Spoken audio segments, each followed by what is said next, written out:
Hello, it is February 28, 2025, and we are at the office of Gordan Quan, an immigration attorney and former city council member, to interview Mr. Quan about his time in Houston's Chinese community, especially as it pertains to Old Chinatown. The interviewers included Dr. Melody Yunzi Lee, Arshia Yassin, Karis Wu, and Daniel Killian. So first of all, what is your immigration story?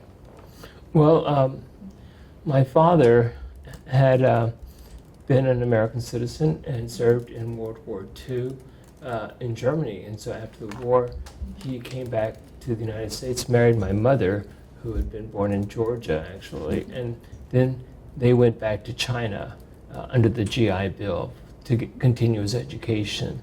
And I was born in China during that time. My grandfather had been a merchant in the U.S. and had accumulated a good amount of wealth in China, bank, jewelry business, warehouse, stuff like that. And when the Communist Revolution occurred, the communists condemned my grandfather as being a capitalist and issued a warrant for his arrest. So that led him to flee back to the United States.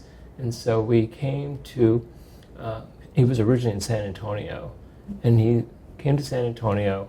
My parents went to buy a house there, but after the war, I think there was a lot of prejudice against Asians. And so this family that they were buying the house from refused to sell it to my parents because they were Chinese. So fortunately, an uncle found a business in Houston and told my parents about that, and that led us to come and settle in Houston. What was it like to grow up Chinese in Houston? It was kind of lonely because there weren't that many Chinese, and our store was located in a predominantly Hispanic neighborhood. And, kids would be kids, and they call you names and stuff like that because you're different. But by and large, we got used to that. And it was actually a very nice childhood. Everybody knew each other in the neighborhood. People would sign their little tickets when they got groceries, and on Fridays they'd pay their bill when they got their paycheck. And everybody still would call my grandfather, who lived with us, Grandpa, and my mom, Bill and Esther. And it was nice. They still ask me when I see them, how's your mom? How are things? How's your brother and sister? So it was, I think, a good experience being with people of different ethnic groups and cultures. And so when I graduated from college, my first job was in a predominantly African-American school. And so that was another culture I did not know very well at all. As Asian Americans, we're always taught, we want you to make an A. If you make a B, that's okay, but not good. And I found a very different situation in the Fifth Ward of Houston, a very poor neighborhood where oftentimes kids did not know where their parents were and had difficulties finding meals. And so it was eye-opening to me as far as learning about them. And so I actually worked for my master's degree at the University of Houston at night because of that, thinking maybe I can help them in guidance and counseling and trying to improve their life. I was a Boy Scout leader. I started a history club. I started a human relations club. I did whatever I could after school to help the kids. But eventually I thought, this is going to be a long process, working one kid at a time. Maybe I can find a better solution in going into law. So that's when I decided to go to law school. So moving on to the topic of Old Chinatown, did you spend any time in Old Chinatown growing up? And if so, what are some of your memories? Well, the Old Chinatown was basically our community center, I felt. We had the Chinese Baptist Church there, we had the Onlung Merchants Association, the Sun Deluxe Cafe, and we had a few Chinese grocery stores. And so this is where the community kind of gathered, especially on Sunday and the weekends, because most of the people were involved in retail sales. So they did not have time during the week to just kind of mingle and get together. But so it was, again, a place where we could gather as a community. Our Chinese New Year gatherings were there. Our banquets for family associations were there. From my knowledge, there was a a gambling parlor there, and there were units for people who could stay temporarily. There was also an altar in one of the floors, a Buddhist altar. It was very nice that people could go and meditate there. So that was, I think, a big part of where this community evolved. Again, as I talked about the Chinese Baptist Church, that was a big gathering place for the community. And so after church, we'd go play baseball in one of the parks nearby and go for lunch or dinner at the restaurant. So it wasn't a big place, but it was nice, and people felt like they had their own place to hang out and with other people of their ethnic group. What were the New Year's celebrations like? Well, they're just as colorful as they are today. They had firecrackers hanging from the different stories, and government officials would come out to celebrate Lunar New Year with the community, and lion dances and stuff. And it was a great time. I mean, I think the traditions that we as Chinese shared continued through that location, because it was a small community and we needed a central place to gather. So you mentioned in your interview at Rice that your parents owned a grocery store while you were growing up. What was that like? It was a family business. The eldest, being the oldest in my family, I had to work in the store ever since I could count, and so it was like stacking groceries and checking out customers. So my sisters and I would rotate. So if you were the first shift, you ate dinner and then you rushed back out and you worked in the store so the next shift could come in and work. And so we would take turns doing homework, and so it was a communal situation. My grandfather, again, was living with us, and so he would be there from 8 o'clock in the morning, opening the store. So we would be expected to all help, deliver groceries, whatever's needed. So it wasn't fun, okay? Actually, I hated it to an extent, because I felt like I couldn't play baseball. I couldn't join the Boy Scouts. I couldn't do Little League. I couldn't stay after school and do things. I had to help my parents. That makes sense. Do you remember what street your grocery store was on? Initially, it was on 78th Street. And then the landlord surprisingly told my father, I'm ending your lease, and you have like 2 months or 3 months to move out. And so my father immediately built another store like 3 blocks away on Canal Street. So fortunately, most of our customers moved with us to the new location. But it was in the Ship Channel area in East Houston, and called Magnolia Park area. Oh, okay. You also mentioned in your Rice interview that your father was involved with the Chinese American Citizens Alliance. What was his role there, and were you involved at all? My father was one of the founding members of the Chinese American Citizens Alliance in Houston, and he had been president before, and I saw him as a role model. I didn't even think of him per se as a role model, but I thought it was important to join the Chinese American Citizens Alliance. I served as a secretary because I felt like I had better command of English than some of the other grocersmen there. So I think I served for like 6 years as secretary, but getting the newsletter out, taking minutes, stuff like that for different presidents. I think I did it 1 year for my dad. He was president, I was secretary, but for other people as well. So yes, I thought it was an important part of our community. For instance, it would organize health department days because you had to get your health department permit to run your store. So they negotiated with the health department to do that on Sunday, so people did not have to miss work in the store. So the CACA would help the grocers come in on Sunday to get the health department permits. We've had episodes where grocers were killed by robbers, and so we spoke to the district attorney and others about prosecuting the criminals to make sure that this didn't become a regular occurrence. And so it was kind of the spokesperson early on for the community here. A lot of people did not have, extensive education. My dad, as I told you, went back to China on the GI Bill to get his high school degree, and then he planned to go to college, but because of the war and everything, he only attained his GED maybe when he was like 60 years old. But they were smart people, but they just didn't have the educational background. And I think this was probably common with many of the Chinese of that generation. They were drafted in the army or they volunteered to serve either during the Japanese-Chinese War or during World War II. So I always thought they were very well-meaning people who were pioneers who cared a lot about the community. But they needed kind of a support system. And there were few attorneys at that time, so I thought it was important to be a part of CACA. Okay. You also mentioned in the Rice interview that your family were founding members of the Chinese Baptist Church.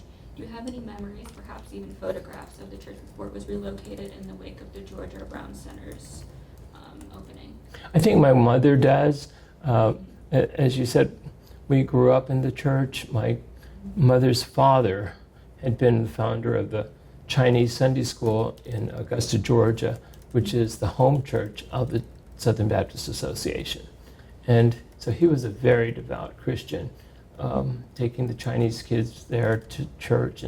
And so my mother had that same zeal. We'd pick up kids in the neighborhood, any Chinese kids, cousins, anyway, and I think she had in our station wagon as many as 13 kids at one time. So it was before we had seat belts and all, but anyway. So it was an important part of our community, and I taught Sunday school there for over 20 years, and including junior church and working with the young boys in the Royal Ambassador program.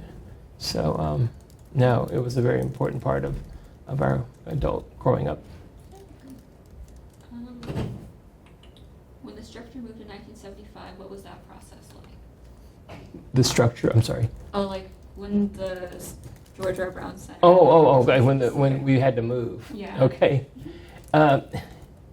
Actually, it was great. I mean, we went from it was a nice church in downtown Houston to now in the Memorial area, and we had I think 3 or 4 acres of land and could build a new church and a gymnasium and things like that.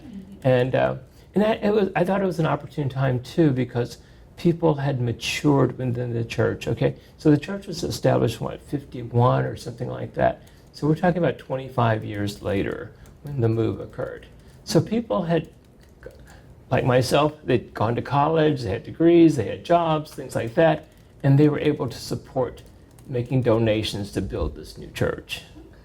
So I think that we were, as a community, more affluent at that point in time. I remember when we were at the old church, the idea was like, there was this thing, but be a busy bee, give a dime a week or something like that, and to build the church. And obviously that didn't raise a lot of money. And we had old newspaper drives and things like that. So by the time we had to build this new church, we had the money from Texas Eastern, but we also had a more affluent congregation that could donate much more money to build the sanctuary and the facilities. So you've worked with the Houston Redevelopment Council. What was that experience like? I'm still working with Houston Redevelopment. I chair the East Downtown Redevelopment Authority, TERS 15. I find it somewhat exciting, to tell you the truth, because you take areas that have been somewhat blighted and you have a vision for can you bring more life and vitality to those areas. As you know, it was the old Chinatown area. Now we have, the Dynamo Stadium is there. We have a number of new restaurants and clubs. We have more housing built in that area that's still coming up. And as you also may know, the freeway is being torn down and it's going to be submerged. And so it's like suddenly God put in 40 acres of parkland right in the middle of downtown Houston. And so how we're going to use that land to attract visitors, to make it something that people can really appreciate. I have a vision of maybe making it like the Ramblas in Barcelona, where people can wander down, they'll have shops and restaurants and farmers market and things like that, and help support the urban life in downtown Houston. So this is, I think, once in a generation opportunity to take an area that has been somewhat cast aside and making it a prominent location for the citizens of Houston. As part of East Downtown's development, are there any plans to acknowledge or preserve the history of the old Chinatown there? Clearly, as a matter of fact, we're going to be announcing a contest for artwork in that area that will help preserve the history of the Chinese community and other communities that lived in that area. At one time, I was trying to, before the freeway was being torn down, look at Mylar panels, paintings, so we could do family histories, like you mentioned the G family or the Quan, that all these family associations could chip in and do their own thing and wrap it around a pole under the freeway, so it could be a walking history that people could say, oh, look, these are the early founders from this or that family. But since the freeway is going to be destroyed, we can't do that now. But actually, hasn't been probably announced yet, but TxDOT has given us $500,000 to redevelop artwork in that area. It's exciting. Yes. Oh, I remember Matt told me about the archaeological institutes. Are they doing something about the old Chinatown as well? I don't think they've gotten to that now. They're focused more on Notre Dame and the redevelopment, the rebuilding of the cathedral. So we're working closely with the French consulate on that. But probably down the road, I'm sure we'll do something. There seems to be a lot of interest in the old Chinatown and that history. Yeah. Mm-hmm. And I like your idea of the Mylar. tour. Yes. Because my friends who owns an architecture firm in St. Louis, so I did my grad school in WashU in St. Louis, so they're doing the Chinatown redevelopment project. And one of the things they do is to create this walking tour, and then you can see all the histories that's very similar to that. So We've had a group who've been in discussion on that, but because the area is in transition with the freeway being torn down and then the roads being redone, we're kind of trying to wait and see. I don't know if you're familiar with the area. There was a building there that the graffiti artists had done a lot of things on. yeah. And there was Selena, and there was George Floyd, and there were astronauts and stuff like that. People would come to that as a tourist. Unfortunately, that's being removed because of the freeway. So we don't want the people to think that we're ignoring monumental sites that bear historical significance to our city and to our area. So that's why we're going to have an art contest. And we expect to announce this in a party coming up in the near future. That's great. So what made you want to run for city council, and what did you take away from your time here? Okay. I'm an immigration lawyer, and I feel like oftentimes immigrants feel like they're strangers to the city and that they have no rights. And having grown up in Houston, I feel like, yes, you have a voice, and yes, you have the right to express your views on things. So what I was seeing is that a number of my clients were being robbed, and who operated convenience stores, but they didn't want to go to the police out of fear that the police would ask, and what's your immigration status? And even if they're illegal, it was such a hassle. So they'd rather say, okay, I'll waive the $500 that they stole, or the $1,000, and I'm like, no, you got to go to the police. And they're like, but I don't want, I'm scared. So San Antonio, Dallas, and Austin had passed they called the safety zone. The people could ask the police or the health department questions, and nobody would ask about their immigration status. We tried to get that passed. I asked one of my friends on city council to push that resolution. He tried and got a lot of blowback from the mayor, from other people. He drew an opponent in the next election because of that. His campaign manager came to me and said, "Don't ever ask him to do that again." So I decided to run myself, okay? And also, Martha Wong, who'd been our first Asian city council member, was being term limited. And she encouraged me to run, saying, "Look, I don't want people to think I'm an anomaly, that the Asian community really didn't care, but I just happened to run. We need to have continuity of presence on council." So my youngest daughter was also graduating from high school, and my wife was willing to let me run. So, and I got my partners to accept that also at the law firm. So I said, I can run for a cause, and if I lose, I can still push the cause, and it's no shame in losing. But it also would be a sample that this community cares. We're willing to put forth qualified people to represent our community. And as our community was growing, it was important to have representation. So I felt like, okay, we tried to actually get a number of other people to run. They all backed out.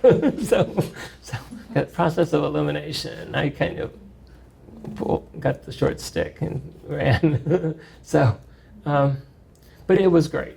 Tell you the truth, I enjoyed it actually. I would go to the Chinese New Year banquets, and they'd let me speak for a few minutes, and I'd say, "Look, we need to continue on city council. I need you to help me. Whether you get $5, $10, $100, whatever, because you have to raise money to run for office." And people gave, and they were happy. I mean, I'd been a part of the community for many years, and so they believed that I was a decent person and that I would try to represent their interests. And so I was fortunate. I won, and so I tried to take on projects that would open the city to Asian Americans. We had an open house where we had each of the departments come and talk about what opportunities the community could have in doing business with the city. We looked at people who had been working in the city and what promotions they could get, how we could publicize community service as a positive thing to do, work with the police department, increasing the number of Asian police officers, tried to work with the fire department too. I had this one episode where these 6 engineers came to me and said, "Mr. Quan, our colleague of another ethnic group had helped support the mayor, and he got promoted over us, and he's not even a PE, and he didn't have as many years of experience as we do." And I was able to go to the mayor and say, "This is not fair. These guys were qualified more so." And the mayor changed the situation, gave them promotions too. So, but there had to be somebody who raised these issues, who talked about issues that affected our community. And so I was under Mayor Brown initially, and he said, "Look, I'm going to entrust you. When we have openings on boards and commissions, you tell me who's a good person in the community, who to nominate." And that was wonderful. I mean, because I felt like, again, being an immigration lawyer, I didn't just work with the Chinese community. I worked with Indian and Pakistani and Vietnamese and all these other communities as well. So I think I had a broader breadth of different ethnic groups than most, and then my background in the Hispanic community and the Black community. So it was an opportunity to engage more people in Houston. So when you first ran for city council to president, what changes have you seen in terms of Asian representation in Houston politics, state politics? It's funny. I was at an event the other day for Commissioner Leslie Brignones, and an Indian guy came up to me and said, you're the troublemaker who started this. You got us involved in politics in Houston. And I mean, he was teasing me, of course, but I was happy he said that, that what happened is, I won't say it's a sleeping giant, but I think people were hesitant to get involved because they didn't know who these people were, and there was a distance. And then after I think, okay, some of the City Hall insiders said to me, who are these names? I've never seen them in any other campaign.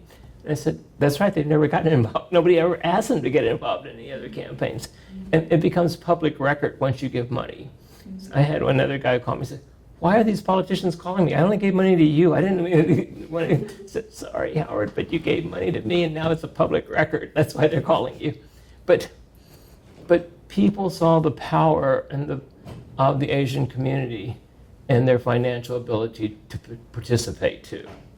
And so I think it became more commonplace now. Like, of course I'm going to reach out to the Asian community. I mean, they have money, they have votes, they're involved, they're smart, they're capable. And so it's a more commonplace. I went to an Eid celebration one time after I finished my time on City Hall. And so this one guy comes up to me and says, Mr. Quan, before you were on City Council, we didn't even know where City Hall was. Now we believe City Hall belongs to us. And I thought, yes, this is what I want. City Hall belongs to you. And you need to exercise that right. So I think it's now been more mainstreamed. So when I first ran, my campaign manager said, we can't show your picture for a while. I'm like, am I that hideous? I mean, but he said, your name is unusual. We have to publicize it, and you have to do it like 5 times before we do anything. And I said, okay, whatever, you're you know campaigns more. But now it's like, okay, you see all these different names, and it's not a big deal. And I think the city has accepted, the county has accepted, and like Fort Bend County has really accepted a lot of the participation of Asian Americans. And so, no, I think there's been a big change. We're celebrating 25 years this year since I first ran, and I think we've made a lot of progress. Now, we don't have an Asian on City Council now, but we're looking to try to groom people to run. Yeah. So how has the transition to the new administration affected your work as an immigration lawyer? What's different and what are the biggest challenges? Things are happening so fast, we don't know totally. People are calling me all the time, like, am I safe? Is it okay? And so we're waiting to see, actually. It's kind of, we know what the rules are, and according to the law, Congress makes the rules, and the president cannot change the rules without Congress. As far as how they enforce the rules, that can be different, but yeah, so we're waiting kind of to see how things go. Well, thank you for talking to us today as we get to our last questions. Okay. So we've run into issues finding photographs of a lot of like the old structures from old Chinatown, or like knowing what they looked like. Do you know what would be like good resources in terms of people who might have? Have you found Edward Chin? He had written a book on Chinatown years ago, and his father had been the first president of the Chinese American Citizens Alliance. He was a professor of chemistry at Rice, or maybe University of Houston. He went to Rice, yeah. And so I know he had a lot of historical background. One of his pamphlets. You have one of his pamphlets? Okay, yes. So who else is back in those days? I mean, as you can imagine, a lot of people have passed, and they took a lot of their knowledge with them. Not all, I mean, those are the people I would think off the top. Thank you. Okay. Dr. Lee, Daniel, any last questions that you have? Is there anything like you you know, you like any suggestion you would give us, like, you know, a lot of other groups have done projects on Chinese immigrants and on you as well. Is there anything like, oh, we can fill the gap, or like in terms of, you know, this like, oh, Chinatown topic or Chinese community? Do you know maybe Sue Chang? Has that name come up? Her father was an old timer. What's his name? He just passed away at 100 years old. But her uncle was a guy named Bobo Lang Wu, and Bobo had a vision of Chinatown as far as trying to. He built a theater there. He had a grocery store. He was looking at getting pedicabs from the George R. Brown to Chinatown and stuff like that. So he built some of the shopping strips in the area. Yeah. And Louis Yi is her father. And so Uncle Louis had a lot of stories, and I assume they had a lot of photographs too. I mean, I looked at those people as visionaries, that they thought we could make Chinatown into something more than it was. And he was looking at the fact that with the convention center, he could bring more people to the area. And I thought the pedicabs were kind of a cool idea, because it's kind of a reminiscent of a rickshaw or something like that, you know. Yeah. What happened to hurt Chinatown was we expanded the George R. Brown. I don't know if you studied that part. And that cut off some of the streets that used to go to Chinatown. And so the buses that would do lunch runs to Chinatown, and people would just go there, have a buffet at one of the restaurants and come back. Then it just became more difficult to catch the bus and go to Chinatown. So a lot of the restaurants closed. Yeah, let's see. And of course the building is now gone. And of course the community, it wasn't a residential community. That was one of the maybe big differences from other Chinatowns, like in San Francisco or New York. And so, as you know, with the depression that happened in the 1980s and the Sharpstown area kind of being somewhat not abandoned, but there were opportunities, and the kind of the occurrence of the Vietnamese refugees coming, and then building of some of the grocery stores there, that kind of confluence of ideas that like made Southwest Houston a more palatable place, because you could buy a house, you could go to the market, and there was empty land, you could build apartments and do more things there, which eventually led to the death of the downtown Chinatown. Right. So, now, what else? Then, like you mentioned about the church being relocated, right. So there was no need to go downtown. It was on Sundays that was, you would go to church and then you go to the stores, but now you had to go to church, so the stores suffered. And then places like Kim San, Ocean Palace, they could accommodate the big weddings and stuff. So you didn't have to celebrate Chinese New Year at Anleong, you could go to these other places. So, no, I don't think there was any plot. It was just a progression of ideas and things that happened with any community of moving around. Yeah. Yeah, I mean, there were stories. I mean, I just heard rumors like that the triads would have their people hang out or lay low in Chinatown, Houston, because nobody bothered them. Yeah. So it's at the Anleong building, and talking about the gambling parlor down in the basement and playing mahjong and stuff. But I was too young to know too much about that. So, yeah, there wasn't a lot of like scandals or stories about, mysteries of Chinatown in Houston to me. Yeah. those are the only things I can think of. But as you asked, I want to preserve the history to let people know that this is kind of where our community began. Right, right. Mhm. Yeah. Do you or your family still have some of those old pictures? I'll look again. Okay. My mom is like 99 years old, so she Yeah. might have something. I don't know. Yeah, yeah. That would be great. Yeah. I also have a personal curiosity because I married a Hispanic. Oh, okay.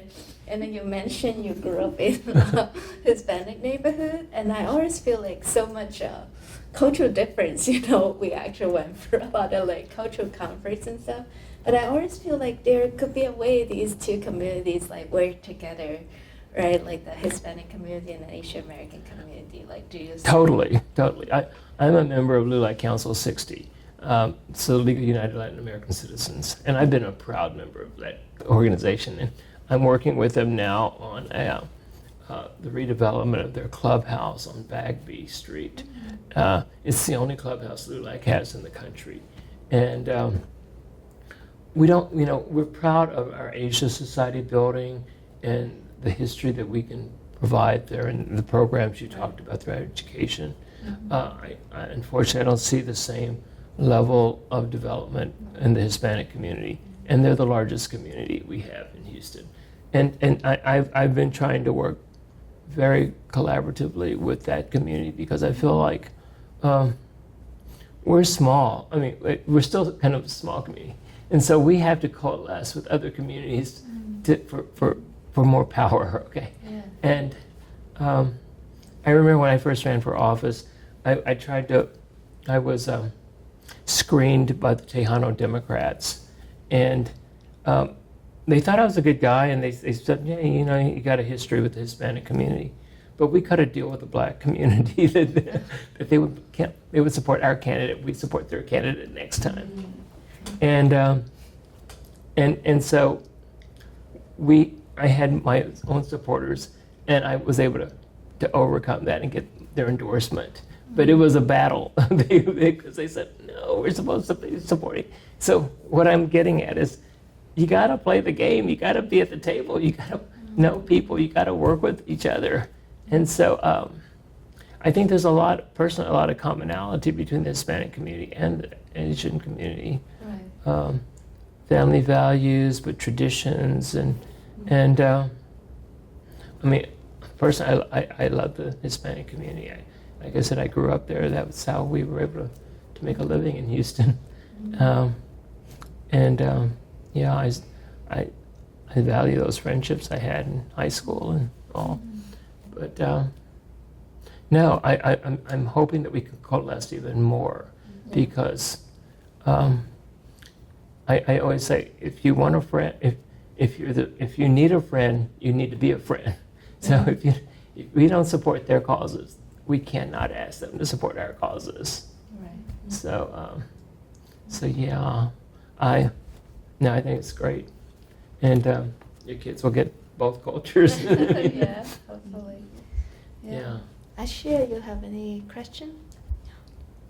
No, I think the South Asian community is also very Yeah. powerful. I mean, It is. you look at who's running for office. There, all these people are We can overcome the infighting. India and Pakistanis.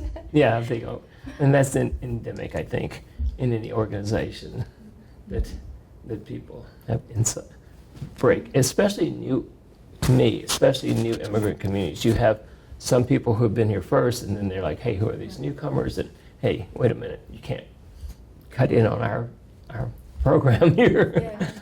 Like my parents' wave was one of the older waves because my parents came in my dad came here 1996, Mhm. and then my mom around 2000.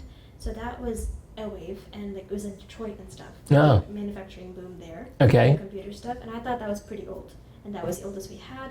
But once we were doing research about this, I saw a lot of Bharatanatyam dancing pictures and stuff, and I was like, oh, we've been here for a while. I had no idea about I it. represented the first Indian restaurant in Houston. It was called Tandoor. It was here in Westheimer.